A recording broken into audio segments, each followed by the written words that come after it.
చాలా కాలం క్రితం జరిగిన కథ ఇది. ఒక గ్రామంలో బట్టలు ఉతికే చాకలి ఉండేవాడు.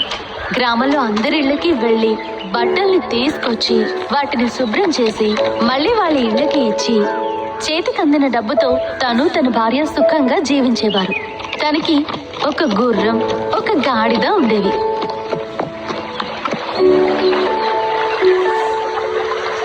మన దగ్గర ఈ గాడిద గుర్రం ఉండడం చాలా మంచిదైంది కదా. అవునవును, లేదంటే ఆ బట్టలన్నిటినీ మనమే మోసుకుని వెళ్లాల్సి వచ్చేది. ఈ గుర్రం మన దగ్గర ఉన్నందువల్ల చాలా దూరం ప్రయాణించగలుగుతున్నాం. సరిగ్గా చెప్పారు. ఆ గుర్రాన్ని గాడిదని ఒకే ఇంట్లో కట్టుంచారు. అయినా సరే గుర్రం గాడిదని ఒక స్నేహితుడిగా ఒప్పుకునేదే కాదు. నువ్వు చండాలమైన గాడిదవి. నువ్వు అసలు చూడ్డానికి ఏమాత్రం అందంగా లేవు. కానీ నేను చూడు ఎంత అందంగా ఉన్నాను. ఇలా చూడు మిత్రమా, అదే నిజమే. కానీ నేను నీతోనే కదా బతుకుతున్నాను. ఇంకోసారి నన్ను మిత్రమా అని పిలిచావో నీ కాడ వస్తున్న దుర్వాసన వల్ల నేను ఇక్కడ నిలబడలేకపోతున్నాను. ఒంటి శుద్ధం లేని గాడిద. ఛే, ఆ విధంగా చెప్పకూడదు మిత్రమా. మన యజమాని అంత భారాన్ని నేనే కదా మోస్తున్నాను. మన ఇద్దరికి ఆయన ఒక్కరే కదా యజమాని. కానీ చూడు, నీ జీవితం చాలా సుఖమైంది, కానీ నా జీవితం చాలా కష్టమైంది.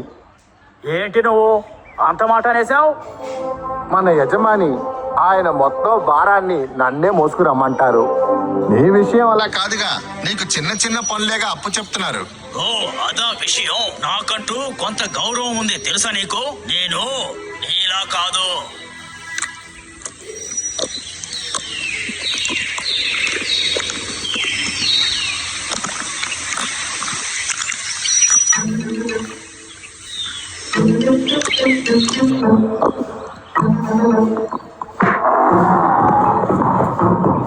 ఈ విధంగా చెయ్యొద్దు మిత్రమా. నువ్వు తన్నింది నాకెంత నొప్పిగా ఉందో తెలుసా. నేను నీలాంటి ఒక జంతువే కదా. ఇలా చూడు, నువ్వు ఎప్పటికీ నాలా కాలేవు. మంచి బుద్ధి బలం శక్తి ఉన్నటువంటి వాళ్ళం మేము. నువ్వు ఒట్టి అడ్డగాడిదివి, బుద్ధిహీనుడివి, దేనికి పనికిరాని వాడివి. నువ్వు కాస్త దయతో మాట్లాడితే మంచిది. అడ్డగాడిద, వాళ్ళకున్న మర్యాదలు గౌరవాలని బట్టే జీవితం ఉంటుంది.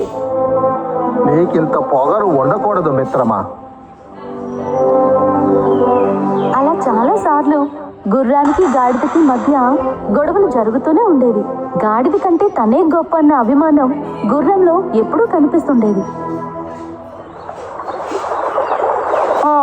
పెద్ద వర్షం కురిసేలా ఉంది. బట్టలన్నీ త్వరగా తీసి మడత పెట్టాలి.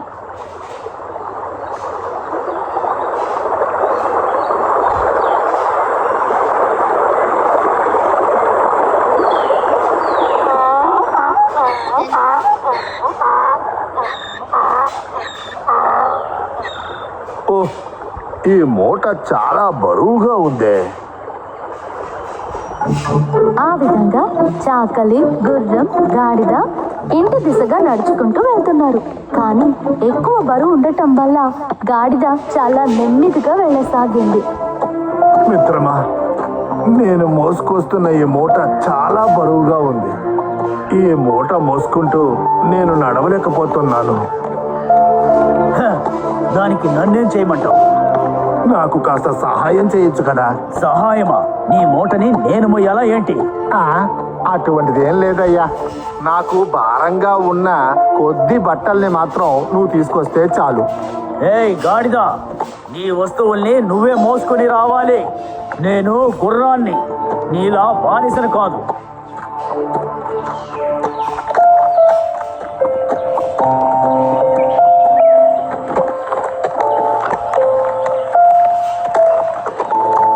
సహోదరా, నాకు కళ్ళు తిరుగుతున్నాయి, కాస్త సహాయం చేయవా?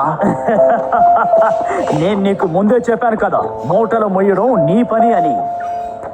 ఒక్కో అడుగుని ముందుకు వేయటానికి ఆ గాడిద చాలా కష్టపడేది. అంతలోగా నా వల్ల కాలేదు. బరువులు మొయ్యలేక కింద పడిపోయావా? పెద్ద వర్షం కురిసేలా ఉంది. బట్టలు ఇంటికి తీసుకెళ్ళాలి. ఇప్పుడు ఏం చెయ్యాలబ్బా? పడిపోయిన గాడిద మీద నుంచి ఆ వ్యక్తి బట్టల మూటల్ని తీసేశాడు. ఓహో, పాపం ఈ గాడిద బాగా అలసిపోయినట్టుగా ఉంది. ఇకపై ఇది బరువులు మొయ్యలేదనుకుంటాను. ఇప్పుడు ఈ బట్టలన్నీ ఆ గుర్రానికి కట్టి తీసుకెళ్లాల్సిందే. ఆ విధంగా ఆ చాకలి బట్టల మూటల్ని గుర్రం మీద వేసి కట్టాడు. అంతేకాదు ఆ వ్యక్తి గాడిదను కూడా అహంకారంగా ఉన్న గుర్రం పైకే ఎక్కించాడు. ఇంటి దిశగా వెళ్ళసాగారు. నేను ఇలా మూటలు మోయడానికి కారణం నా అహంకారపు మాటలే.